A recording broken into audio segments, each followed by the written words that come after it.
Hello everyone, अभी class 10 वाली बच्चों आज की वीडियो में आप लोगों को सामने लेके आ चुका हूं क्लास 10 साइंस का चैप्टर का one shot explanation for 2025 board examination है ना। मुझे फर्क नहीं पड़ता कि तुम्हें ये चैप्टर आता है या नहीं आता है, लेकिन अगर तुम ये वन शॉट एक्सप्लेनेशन शुरू से लेके एंड तक पूरा का पूरा ध्यान लगा के देख लेते हो, एक ही बार देख लेते हो, कम से कम तुम्हारा ये chapter A to Z clear हो रहा होगा, दिलो दिमाग में सेट हो रहा होगा, तो तुम्हारा इस चैप्टर से तो एटलीस्ट एक भी मार्क्स नहीं कट रहा होगा, इतनी गारंटी मेरी है। तो चलिए भाई चालू करते हैं विद फुल जोश। किस बात का इंतजार है भाई? लाइक करो वीडियो को, नया रहो तो सब्सक्राइब करो। Let's start with the chapter. तो हमारा नेक्स्ट चैप्टर है that is metals and non metals. भैया थॉर का हथौड़ा लेके आ जाते हैं हमारे नेक्स्ट चैप्टर की तरफ। आज समझने वाले हम लोग मेटल्स एंड नॉन मेटल्स को कि भैया मेटल्स एंड नॉन मेटल्स क्या है। अभी तक तुमने एसिड बेसिस एंड सॉल्ट और केमिकल रिएक्शन का मजा चख चुके हो कि भैया एसिड बेसिस एंड सॉल्ट क्या होते हैं, केमिकल रिएक्शन क्या होती है, मजा तुम्हारे आ चुका है। अब भाई मेटल्स एंड नॉन मेटल्स की बात करते हैं। मेटल और नॉन मेटल, अभी हमने पढ़ा था कि केमिकल्स को हमने क्लासिफाई करा एसिड बेसिस एंड सॉल्ट में। अब हम क्लासिफाई करने वाले हैं कि कौन सी चीज ठोस है, कौन सी चीज मेटल है, कौन सी चीज नॉन मेटल है, यानी कि हम मैटर को क्लासिफाई करने वाले हैं। क्या बात दिल और भेजे में घुसी? हाँ, मैटर को क्लासिफाई करेंगे तो मेटल्स और नॉन मेटल्स में हम लोग इसको क्लासिफाई करेंगे, एलिमेंट्स को हम कायदे में क्लासिफाई करने वाले हैं। तो चलिए चालू करते हैं आगे। Metals and non metals, Thor का हथौड़ा है। और भाई थॉर भैया हमारे आजकल लव एंड थंडर के चक्कर में थे, लेकिन हाँ कहानी हुई नहीं पूरी। थॉर बेचारे हमारे रह गए अकेले, और फिर क्या कहा जाए। हमारे पास में 118, कुछ बुक्स में 120, कुछ बुक्स में 123, कुछ बुक्स में 125, कुछ बुक्स में 119, कुछ बुक्स में कितने कितने एलिमेंट्स होंगे, क्योंकि हर साल कुछ ना कुछ एलिमेंट्स ऐड ऑन होते रहते हैं। नेक्स्ट ये करेंगे मिनरल्स हैं, जिसमें से 95 मेटल्स हैं और बाकी इसमें से जो होता है नॉन मेटल्स हैं, और बीच वाले मेटलॉइड्स हैं। बीच वालों की बात करते हो सर? नहीं, हम वो वाली बात नहीं कर रहे हैं, हम मेटल्स एंड नॉन मेटल्स के बीच वाली बात कर रहे हैं। मतलब जो कि एक साइड से देखोगे, आजा भाई तेरी बहुत ज्यादा जरूरत है, तो एक साइड से इधर साइड से ये मेटल है, पलट दिया इधर से ये नॉन मेटल हो गया। तो मतलब जो होता है ना तो ये मेटल है ना नॉन मेटल है, कुछ बीच का मामला है जो कि मेटल की भी प्रॉपर्टी रखता है, नॉन मेटल की भी प्रॉपर्टी रख रहा है। तो ये नॉन मेटल की प्रॉपर्टी और मेटल की प्रॉपर्टी जब रख रहा है तो इसे मेटलॉइड कहेंगे, ठीक है? हाँ चला जा, चल भाई। तो ये मेटलॉइड्स होते हैं। अब जो मेटल्स हैं, जो मेटल्स हैं, उन्हें हम लोग क्या कहते हैं भाई? अलग तरीके से क्लासिफाई करते हैं, जिनके पास अलग फिजिकल कैरेक्टरिस्टिक होती हैं, अलग केमिकल कैरेक्टरिस्टिक्स होती हैं। अब जो इनके बीच वाले हैं उन्हें मेटलाइट्स कहा जाता है, जिनके पास मेटल्स की भी कुछ कैरेक्टरिस्टिक्स हैं और नॉन मेटल्स की भी कुछ कैरेक्टरिस्टिक्स हैं, जैसे कि boron, silicon, germanium, arsenic, antimony, polonium. Boron, silicon, germanium, arsenic, antimony and polonium. मैं 2 बार इसलिए बोल दिया क्योंकि ये तुम्हें नाम याद रहने चाहिए। डायरेक्ट तुम्हारा एमसीक्यू बन सकता है। कहाँ चले भाई? हाँ इधर आओ। डायरेक्ट तुम्हारा एमसीक्यू बन सकता है। क्या बन सकता है? एमसीक्यू, कि भैया boron, silicon, germanium, arsenic, antimony and polonium, इसमें से कोई भी एक उठा कर दे देगा, 4 ऑप्शन दे देगा, जिसमें से एक पूछेगा तुमसे कि भैया बता दो इसमें से एक कौन सा है जो कि हमारा मेटलाइट है, मेटलाइट है, ठीक है? इसमें से एक कौन सा है जो हमारा मेटलाइट है। तो आपके पास में बहुत ही अच्छी तरीके से ऑप्शंस क्लियर होने चाहिए। तो इनके बीच वाले जो एलिमेंट्स हैं that are known as metalloids, इनके नाम भाई डायरेक्ट एमसीक्यू में पूछे जा सकते हैं। अब जो फ्री स्टेट्स में मेटल्स कुछ होते हैं हमारे जो फाइंड करे जाते हैं, ये क्यों फ्री स्टेट्स में होते हैं ये अभी हम आगे पढ़ रहे होंगे। और जो बहुत सारे मेटल्स हैं वो किसी ना किसी एक पर्टिकुलर ओर में फाइंड किए जाते हैं, यानी कि किसी एक रॉक के साथ कंबाइंडली वो होते हैं प्रेजेंट। अब इनकी फिजिकल प्रॉपर्टीज की तरह बात करते हैं मेटल्स के बारे में। भैया सबसे पहली बात, मेटल सॉलिड होते हैं, हार्ड एंड टफ होते हैं, एकदम जो होता है स्ट्रॉन्ग बोलते, हाँ स्ट्रॉन्ग बोलते हैं, यस सर। लश्चरस होते हैं, ओह चम चम चमकीला बे। हाँ ये कैसे होते हैं ये भाई? एकदम लश्चरस होते हैं, चम चम चमकीला। इसका फ्रेम दिखा रहा हूँ, ग्लासेस नहीं दिखा रहा हूँ मैं। तो फ्रेम कैसा है? चम चम चमकीला। Metals are very very lustrous, चमक होती है इनके अंदर। हाई मेल्टिंग पॉइंट्स होता है, इसको मैं अगर माचिस लगा भी दूं तो लगने वाला नहीं है। Good conductors of heat and electricity होते हैं। जो होता है किचन में चले जा भाई, जितने भी बर्तन होंगे सारे के सारे मेटल्स के होंगे, स्टील के होंगे, आपके सिल्वर के होंगे, आयरन के होंगे, तो सारे के सारे मेटल्स होते हैं, ठीक है? और इसमें से जो होता है भाई silver and copper, lead and mercury भाई पुअर कंडक्टर्स ऑफ इलेक्ट्रिसिटी हैं। हाई मेल्टिंग पॉइंट होता है मेटल का, लेकिन तुम्हें नीले के अंदर एक दिख रहा है caesium and gallium, very low melting point. Solid होते हैं मरकरी के अलावा, सारे मेटल सॉलिड होते हैं। मरकरी एक ऐसा मेटल है जो कि लिक्विड होता है रूम टेम्परेचर के ऊपर। सारे के सारे हार्ड एंड टफ होते हैं except sodium and potassium. Sodium and potassium क्या होता है आपका? काफी ज्यादा हार्ड नहीं होता है, इसको कट किया जा सकता है नाइफ के जरिए, ठीक है? लस्ट्रस होते हैं, और लस्ट्रस में कोई भी आपका क्या कहते हैं एक्सेप्शन बोले तो नहीं होती, एक्सेप्शन ही सबसे ज्यादा इंपॉर्टेंट हिस्सा है। अब इसके अलावा इसकी डेंसिटी काफी ज्यादा हाई होती है। अब देखें जाए इसमें 3 प्रॉपर्टीज बहुत ज्यादा पाई जाती हैं। सबसे पहली बात मैलेबिलिटी, दूसरी बात बाई डक्टिलिटी, तीसरी बात बाई सोनरस। ठीक है, इनमें 3 चीजें बहुत अच्छी तरीके से पाई जाती हैं। मेलेबल होते हैं यानी इनको पीट पीट के तुम जो होता है शीट बना सकते हो। ठीक है, मैं गुस्सा नहीं हूं, बिल्कुल नहीं हूं, थोड़ा सा जोश ज्यादा आता है कभी कभार पढ़ाते पढ़ाते। मेलिएबल है, प्लेट की तरह इनको तुम बिछा सकते हो, जैसे मम्मी तुमको बेलन से मार के धाड़ से बिछा देती हैं, लेट जाते हो वैसे ही इनको भी तुम पीट पाट के बिछा सकते हो। डक्टाइल होते हैं, डक्ट बना सकते हो इनकी खींच के। इनको खींच के कैसे कर सकते हो, इनको खींच के तुम इनकी डक्ट बना सकते हो। ठीक है, तो ये डक्टाइल होते हैं, यू नो, यस सर। और सोनरस होते हैं, सोनरस बोले तो सर, ठीक है, बोलते हैं मेटल्स, इनमें से साउंड निकलती है सारे गा मा पा धा नी सा। ठीक है, सोनरस बोले तो जैसे कि मंदिर का घंटा। ठीक है, अब physical properties of non metals, non metals की फिजिकल प्रॉपर्टीज मेटल से डायरेक्ट पलट दो, वो physical properties of non metals होती हैं।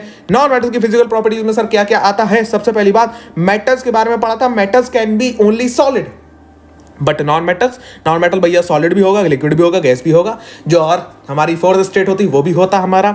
और सॉलिड नॉन मेटल्स भैया हमारे ब्रिटल होते हैं, ब्रेक डाउन हो जाते हैं पाउडरी मास में, और ये पाउडरी मास में मतलब टूट जाते हैं। क्या कहते हैं, अगर हैमर से तुम इनको मारोगे तो मेलेबिलिटी नहीं शो करेंगे, डायरेक्ट बिखर जाएंगे, बिखर जाएंगे, बिखर जाएंगे। ठीक है, ओके, एक्सेप्ट डायमंड जो कि हार्डेस्ट नॉन मेटल है। डायमंड मेटल्स से कहता है कम ऑन चेक मी। ठीक है, ये वाला एटीट्यूड है हमारे डायमंड चचा का। ठीक है, अब डल लस्टर होता है, नॉन मेटल लस्टरस नहीं होगा। ठीक है, ये भाई इसका जो है ये नॉन मेटल है।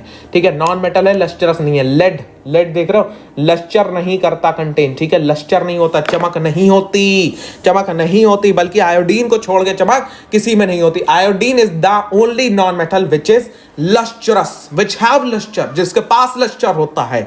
ठीक है, low melting point except diamond, poor conductor of heat and electricity except graphite. ओ ये ग्रेफाइट के अलावा सारे के सारे poor conductor of heat and electricity होते हैं। ग्रेफाइट कहाँ होता है? यहाँ होता है। ये कहाँ, ये देख रहे हो, इसकी ये जो टिप है ये ग्रेफाइट है। अब ये ग्रेफाइट की टिप्स में अगर कुछ अपनी उंगलियों पे लगा लूं, मैं रफ करूं, तो मेरे को जो होता है स्लाइडिंग आता है। क्यों आता है अभी मैं कार्बन वाले चैप्टर में बताऊंगा। ठीक है, नॉन मेलेबल होते हैं, नॉन डक्टाइल होते हैं, नॉट सोनरस होते हैं। आओ, अब कुछ मेटल्स हमारे ऑक्सीजन के साथ रिएक्ट करते हैं। हाँ, ऑक्सीजन के साथ मेटल्स का रिएक्शन, Fe जैसे जो होता है हमारा आयरन है, आयरन ऑक्सीजन और पानी जो कि हवा में मौजूद होता है उसके साथ रिएक्ट करके Fe2O3.XH2O बना देता है, यानी कि ये रस्टिंग कर जाता है, रस्ट बना देता है। ये देख रहे हो, ये रस्ट, अब ये रस्ट हो गया आयरन, कहीं ना कहीं से ये रस्टिंग शो कर रहा है। इसका फॉर्मूला Fe2O3.XH2O क्यों आता है? आयरन ऑक्साइड और XH2O। ठीक है, अननोन नंबर ऑफ हाइड्रोजन। क्यों? क्योंकि देखो, अननोन नंबर ऑफ हाइड्रोजन क्यों आता है, एक्स क्यों आता है? हम यहाँ पे कोई भी नंबर 1 2 3 4 क्यों नहीं लगा सकते? देखो, मान लो यहाँ पे कम रस्टिंग हुई है, मान लो यहाँ पे फॉर्मूला इस इलाके के लिए आएगा 2Fe2O3.2H2O। ठीक है, यहां पे बहुत ज्यादा रस्टिंग है, यहां के लिए फॉर्मूला आएगा 2FeO3। ठीक है, 2Fe2O3.5H2O। Oh sir, formula change हो गया। हाँ, यहां के लिए फॉर्मूला आएगा 2Fe2O3.1H2O।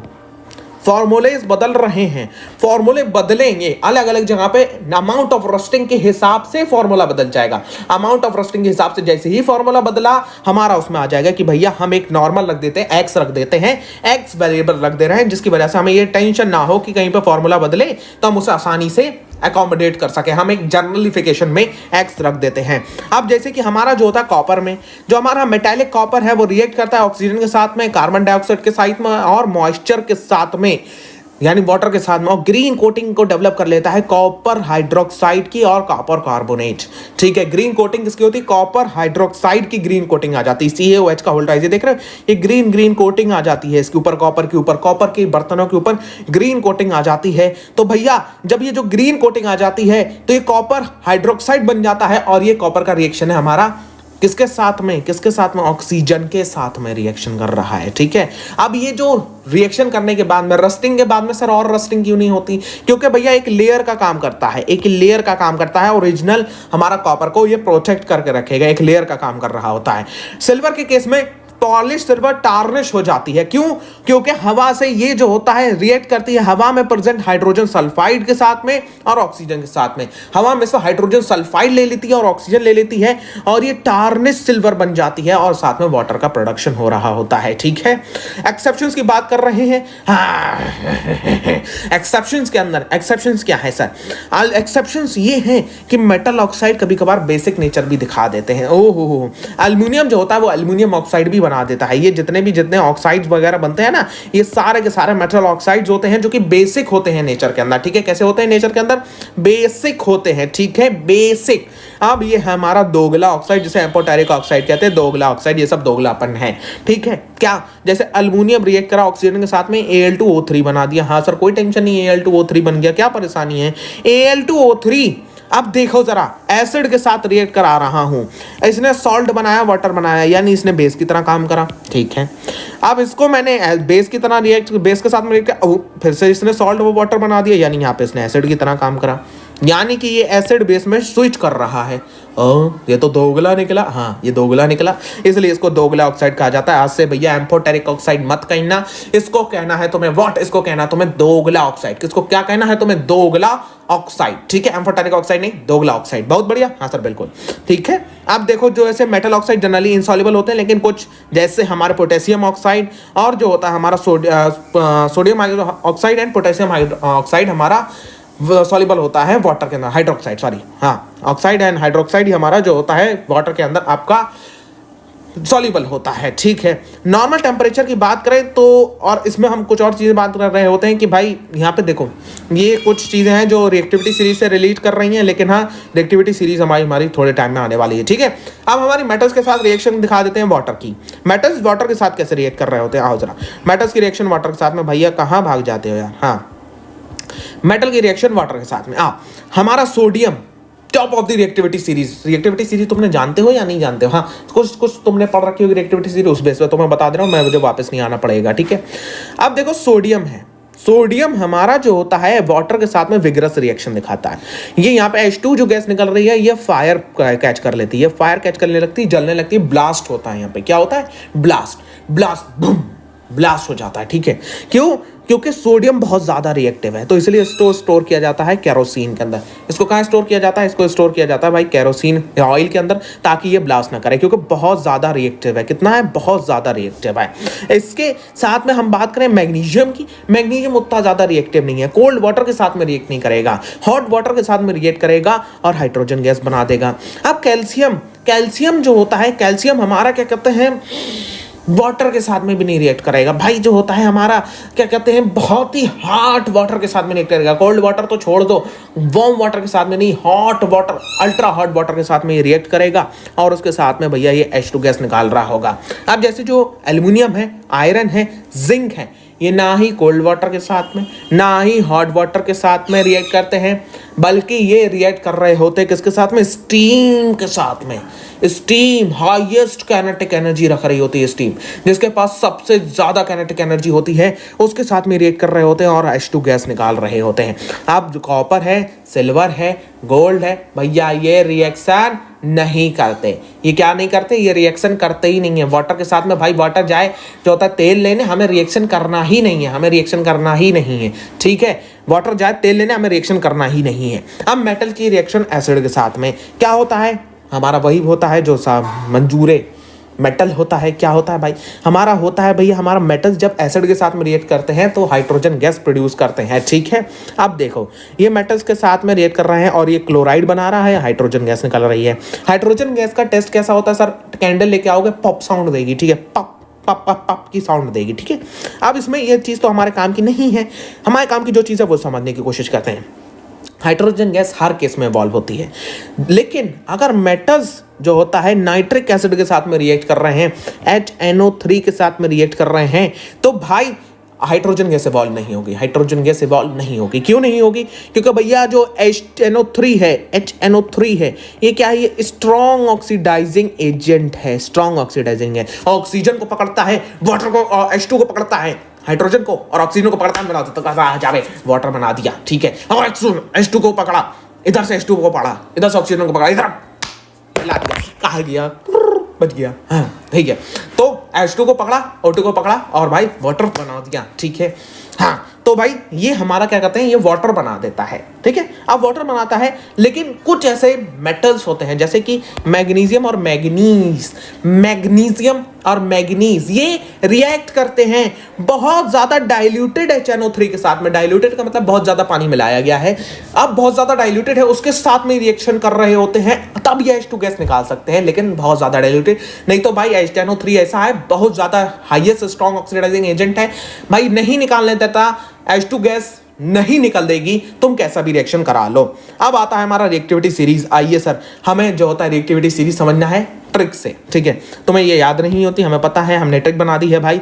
कटरीना ने कार मांगी ऑल्टो जेन फरारी, फिर भी है क्यों मिली सिल्वर रॉडी, ओहो, ठीक है। कटरीना ने कार मांगी ऑल्टो जेन फरारी, फिर भी है क्यों मिली सिल्वर रॉडी, ठीक है।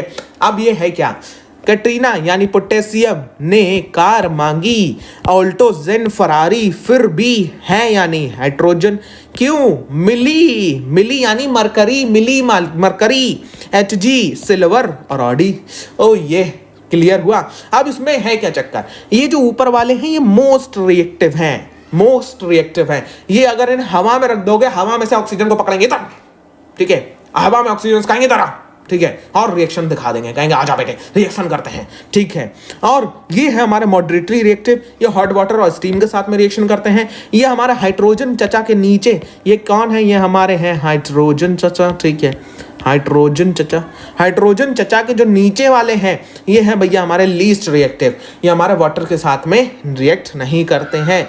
अब मेटल्स और नॉन मेटल्स की रिएक्शन दिखाते हैं। तो यहाँ पे एक फॉर्मेशन होता है आयन की, जिसे आयोनिक आयंस कहते हैं, ठीक है, फॉर्मेशन ऑफ NaCl, और ये क्या है, आयोनिक कंपाउंड की फॉर्मेशन होती है। अब देखो चक्कर क्या है, मेटल की रिएक्शन नॉन मेटल के साथ करा रहे हैं। मेटल इलेक्ट्रो पॉजिटिव होते हैं नेचर में, इलेक्ट्रो पॉजिटिव मतलब दान देवता, ले जा भाई मेरे पास जो कुछ है ले जा।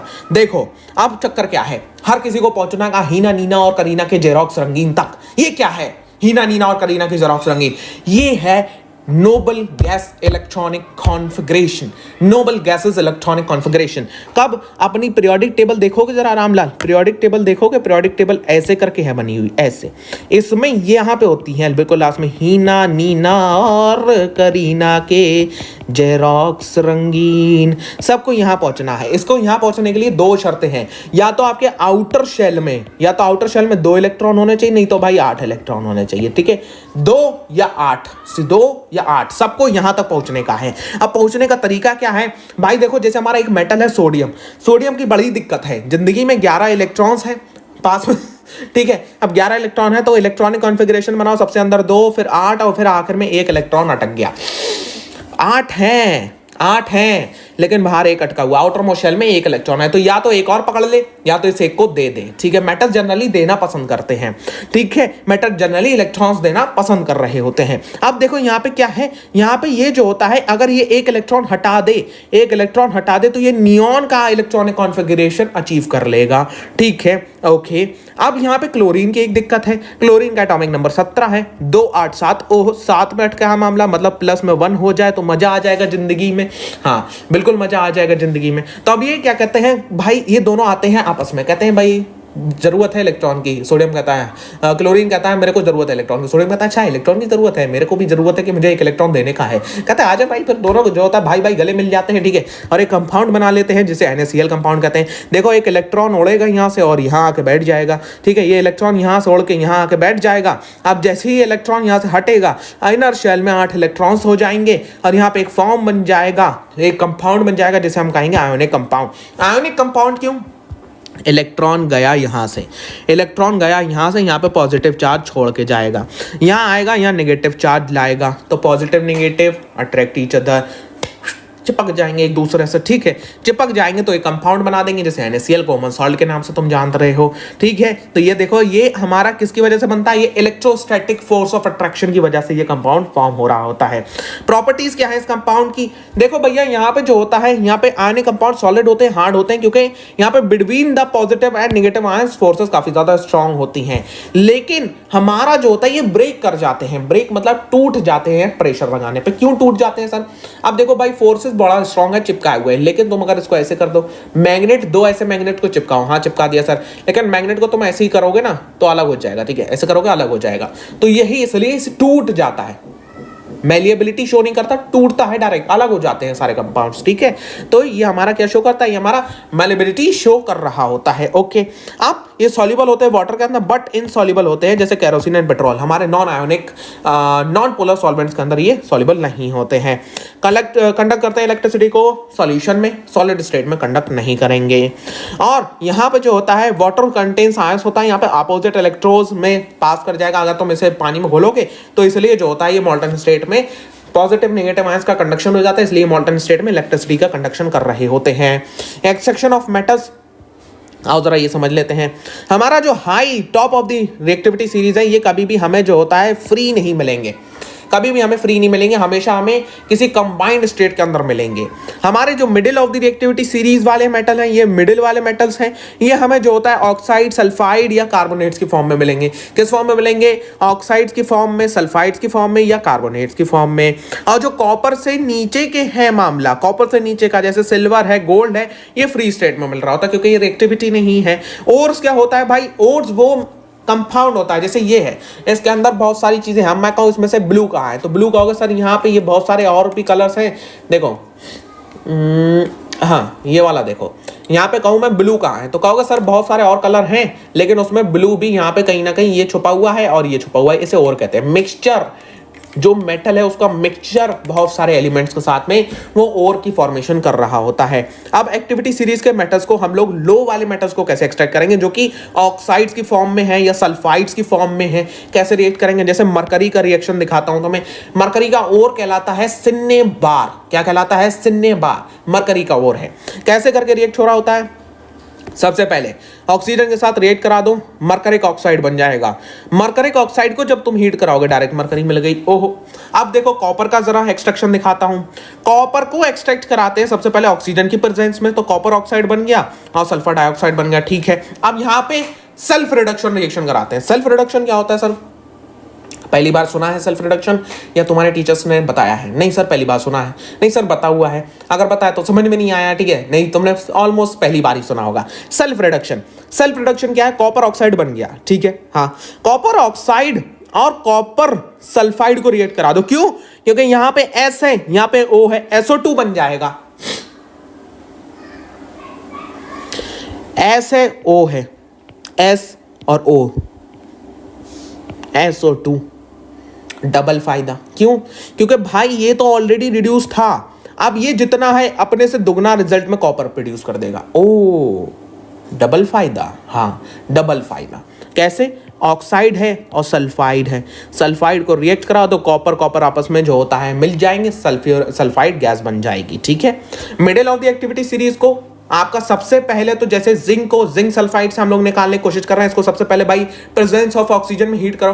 प्रेजेंस ऑफ ऑक्सीजन में हीट करना रोस्टिंग कहलाता है, क्या कहलाता है, रोस्टिंग, रोस्टिंग करना, ठीक है, रोस्टिंग करना, प्रेजेंस ऑफ ऑक्सीजन में हीट करना रोस्टिंग करना कहलाता है। ऑक्सीजन की काल पड़ जाए, ऑक्सीजन की काल पड़ जाए वो कैल्सिनेशन कहला रहा होता है। सबसे पहले इसकी करना है रोस्टिंग, रोस्टिंग करने के बाद में एब्सेंस ऑफ ऑक्सीजन में इसको हीट कर दो, इसे हम लोग कैल्सिनेशन कह रहे होते हैं, ठीक है। तो ये सिंपल सी बात है, हमारा जिंक ऑक्साइड बन जाएगा, इसको भाई और हीट कर दोगे, काम खत्म, जिंक तुम्हें मिल जाएगा, ठीक है।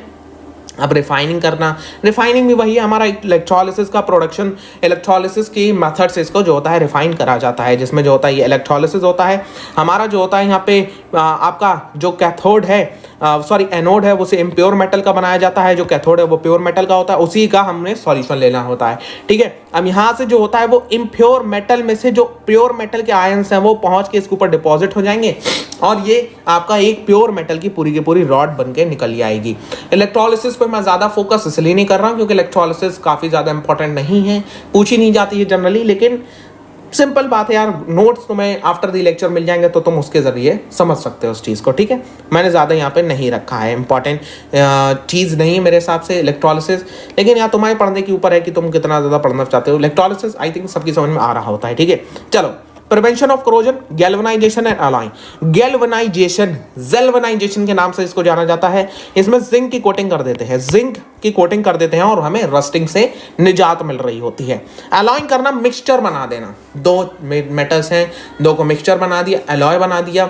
एलॉय बनने के बाद में क्या होता है, मेटल्स की एक तो फिजिकल और केमिकल प्रॉपर्टीज में काफी ज्यादा चेंजेस आता है और फिजिकल और केमिकल प्रॉपर्टीज काफी ज्यादा एनहांस हो रही होती है। उसकी वजह से उसके ऊपर रस्टिंग वगैरह नहीं होती है। जैसे कि हमारा स्टेनलेस स्टील है, निकल और क्रोमियम का मिक्सचर है, ये इंपॉर्टेंट है। निकल एंड क्रोमियम का मिक्सचर हमें स्टेनलेस स्टील दे रहा होता है। ब्रास हमारा कॉपर एंड टिन का अलॉय होता है। अब यहाँ पे तो जनाब ये है आपका ओवरऑल वन शॉट। उम्मीद करते हैं पूरा का पूरा चैप्टर दिलो दिमाग में सेट हो गया होगा। यार हमने इसमें बहुत ज्यादा मेहनत करी है भाई, और आपके अपने भैया का चैनल है तो प्लीज एंड प्लीज इस वीडियो को एक लाइक जरूर करना। नए आ रहे हो अभी कभी चैनल को सब्सक्राइब करो, बहुत सारे और वन शॉट्स आ रहे हैं बहुत ही बेहतरीन एक्सप्लेनेशन के साथ में। और भैया जो तुमने अपने पेरेंट्स से प्रॉमिस कराया 98% मार्क्स लाने का, उस प्रॉमिस को साथ में मिलकर पूरा करते हैं और जो होता है उनको प्राउड फील कराते हैं।